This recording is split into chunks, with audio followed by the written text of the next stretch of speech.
오늘의 말씀 베드로후서 3장 1절부터 9절 말씀. 하나님 아버지 감사합니다. 수요일 아침에도 우리를 말씀 앞으로 이끄셔서 하나님의 말씀과 기도로 하루를 시작하게 하시니 감사합니다. 오늘도 우리 모두에게 말씀을 통해 하나님의 음성을 들려주옵소서. 예수님의 이름으로 기도합니다. 아멘. 할렐루야. 성경의 성도 여러분, 오늘 우리 모두에게 주시는 하나님의 말씀은 베드로후서 3장 1절에서 9절 말씀입니다.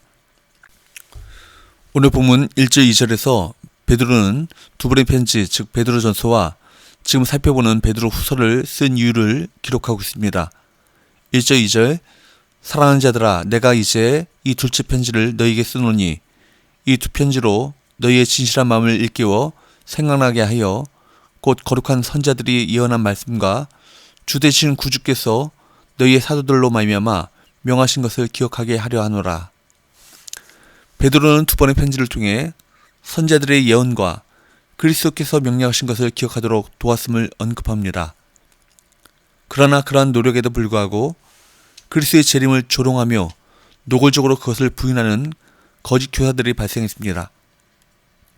재림을 믿지 않은 그들의 삶은 철저히 정욕적이며 불신앙적이었습니다.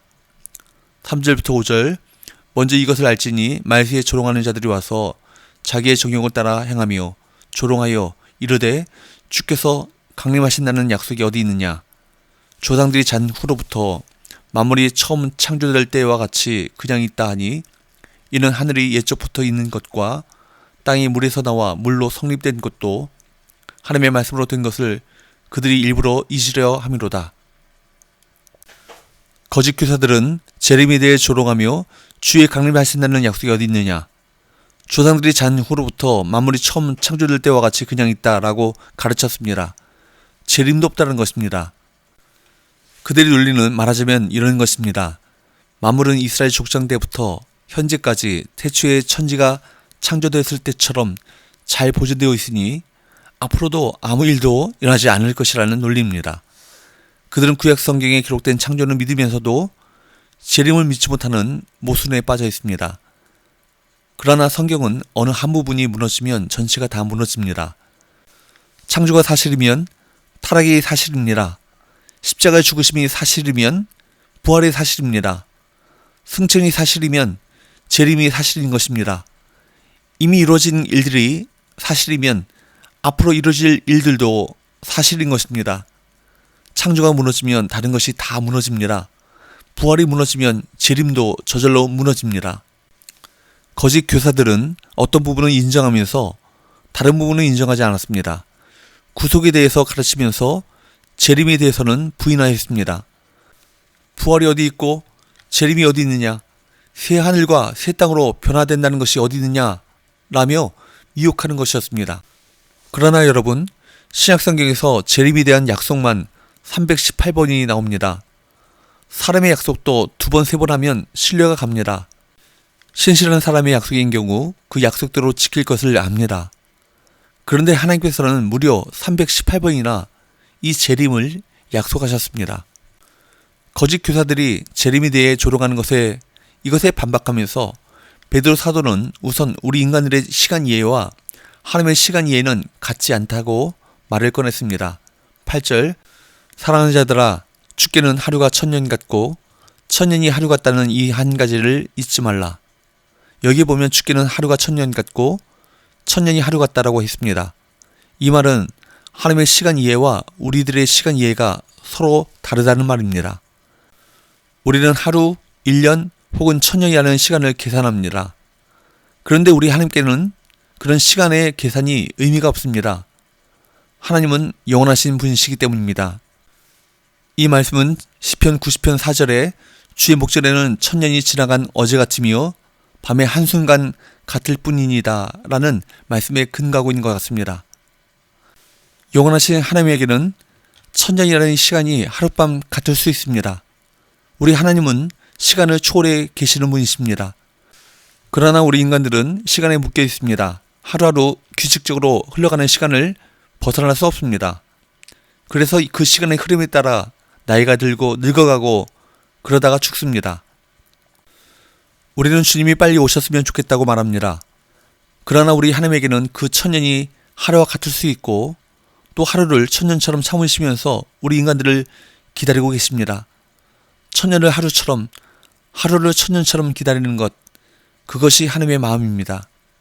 그러니 시간에 묶여있는 우리 인간들이 영원하신 하나님의 계획에 대해 너무 조바심을 낼 필요는 없다라고 베드로 사도는 말하고 있는 것입니다. 그렇다면 여러분, 하나님은 왜 그렇게 오래 참고 기다리고 계실까요?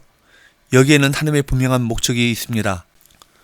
9절, 주의 약속은 어떤 이들이 더디다고 생각하는 것 같이 더딘 것이 아니라 오직 주께서는 너희를 대하여 오래 참으사 아무도 멸망하지 아니하고 다 회개하기에 이르기를 원하셨느니라. 아멘. 여기에 보면 주님의 재림이 더딘 이유는 하나님께서 아무도 멸망하지 아니하고 다 회개하기에 이르기를 원하시기 때문입니다. 우리 하나님은 아무도 지옥 가기를 원하지 않으세요. 모든 사람들이 회개하고 하나님께 돌아오기를 참고 또 참으시면서 기다리고 계십니다. 그렇습니다. 우리 하나님은 지금도 여전히 기다려주십니다. 하나님께서는 그리스도 예수를 심판의 주로 보내셔서 세상을 심판하실 그날을 늦추시면서까지 모든 사람들이 다 구원받기를 원하십니다.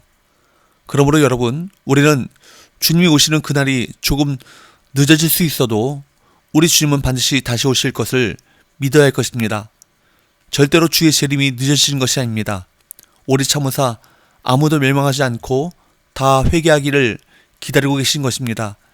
이것이 바로 하나님의 마음입니다. 한 사람도 지옥 가는 것을 원하지 않으십니다. 빨리 오시는 것이 문제가 아니라 한 사람도 멸망받지 않고 구원받게 하시려는 것입니다.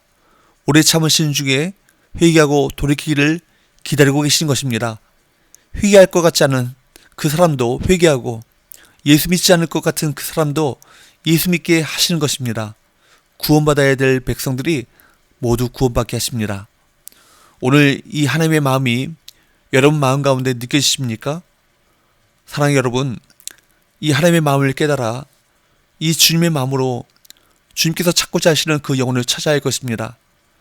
마지막 때를 지나면서 잃어버린 영혼을 구원하는 이 일에 헌신하는 저와 여러분, 우리 성교회가 될 수 있기를 주님으로 축복합니다. 기도합시다.